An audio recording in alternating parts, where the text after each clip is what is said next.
ఓ పక్క వర్షం కురుస్తున్నా ఏమాత్రం లెక్క చేయకుండా ప్రజా దర్బార్కు ప్రజలు బారులు తీరుతున్నారు.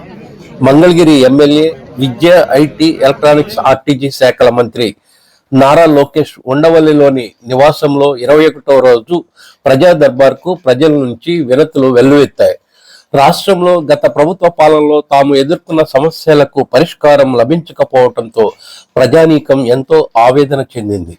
ఇటీవల ఎన్డీఏ కూటమి ప్రభుత్వం రాష్ట్రంలో ఏర్పడ్డాక నారా లోకేష్ ఉండవల్లిలోని నివాసంలో ప్రత్యేకించి మంగళగిరి నియోజకవర్గ ప్రజల సమస్యలపై ప్రజా దర్బారు ఏర్పాటు చేస్తే ఈ ప్రాంత ప్రజలే కాకుండా రాష్ట్ర వ్యాప్తంగా బాధిత ప్రజలు బారులు తీరుతున్నారు.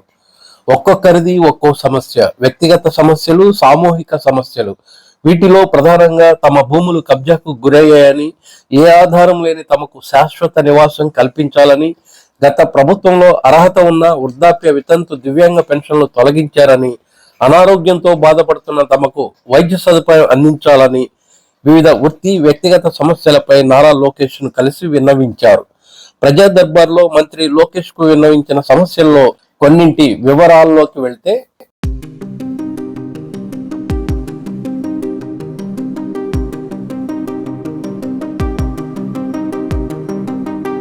మంగళగిరి నియోజకవర్గం ఆత్మకూరులోని శ్రీనివాస్ కాలనీ వెల్ఫేర్ సొసైటీ సభ్యులు మంత్రి నారా లోకేష్ ను కలిశారు.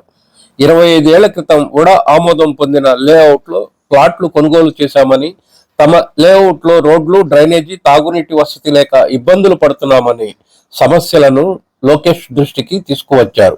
కాలనీలో మౌలిక వసతులు కల్పించాలని వారు విజ్ఞప్తి చేశారు.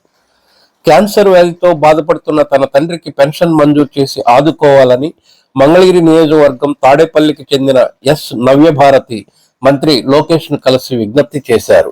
భర్త చనిపోయిన తనకు వితంతు పెన్షన్ మంజూరు చేసి ఆదుకోవాలని దుగ్గిరాల మండలం చుక్కపల్లివారి పాలెనికి చెందిన మండ్రు కుమారి లోకేష్ ను కలిసి విన్నవించారు.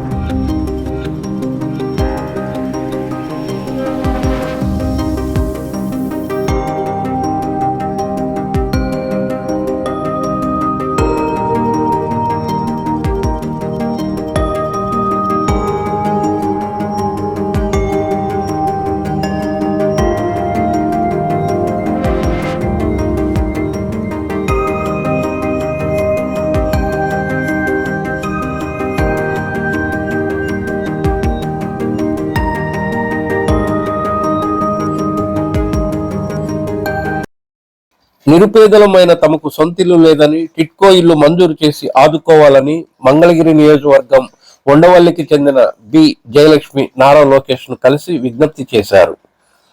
కర్నూలు జిల్లా మంత్రాలయం మండలం వి తిమ్మాపురానికి చెందిన తుమ్మలపల్లి లక్ష్మణ లోకేష్ ను కలిశారు. తమ కూతురు గ్రామంలోనే 4వ తరగతి పూర్తి చేసిందని, పై చదువుల కోసం ఆర్థిక పరిస్థితి సహకరించనందున గురుకుల పాఠశాలలో 5వ తరగతి సీటు కల్పించాలని కోరారు. ప్రకాశం జిల్లా ఎనికేపాడుకు చెందిన జి శ్రీనివాసరావు లోకేష్ ను కలిశారు.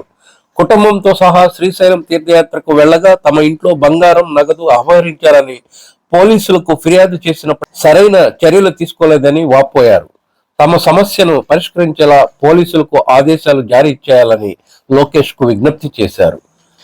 వైఎస్ఆర్ కాంగ్రెస్ పార్టీ హయాంలో మాజీ హోంగార్డులకు తీవ్ర అన్యాయం జరిగిందని, మాజీ హోంగార్డులను వెంటనే విధుల్లోకి తీసుకోవాలని హైకోర్టు ఆదేశాలను అమలు చేయాలంటూ ఏపీఈహెచ్ అసోసియేషన్ ప్రతినిధులు నారా లోకేష్ ను కలిసి విన్నవించారు.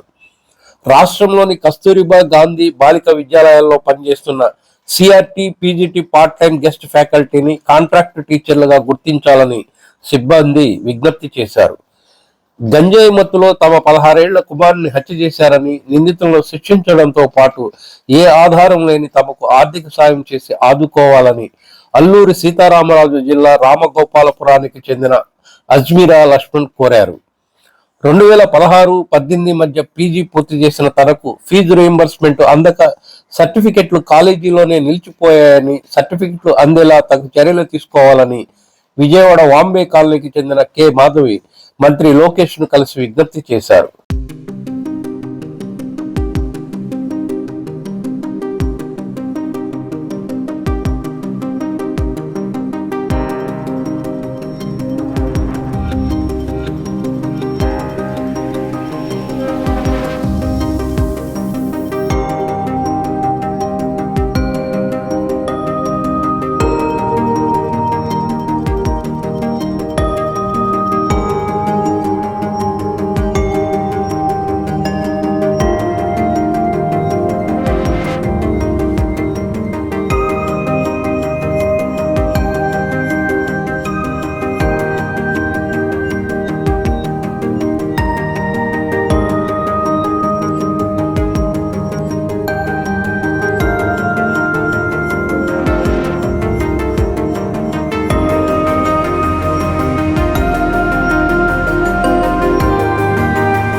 కృష్ణా జిల్లా బాపులపాడు మండలం కొత్తపల్లిలో తమ అరెకరం పొలాన్ని మాజీ ఎమ్మెల్యే వల్లభనేని వంశీ అనుచరులు కబ్జా చేశారని, కబ్జాదారులపై తగిన చర్యలు తీసుకొని తమకు న్యాయం చేయాలని వాసిరెడ్డి సూర్యప్రసాద్ నారా లోకేష్ ను కలిసి కోరారు.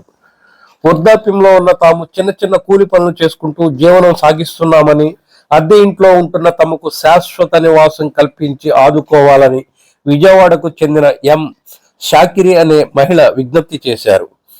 ఆయా సమస్యలను సానుకూలంగా విన్న మంత్రి నారా లోకేష్ వాటి పరిష్కారానికి తన వంతు కృషి చేస్తానని హామీ ఇచ్చారు.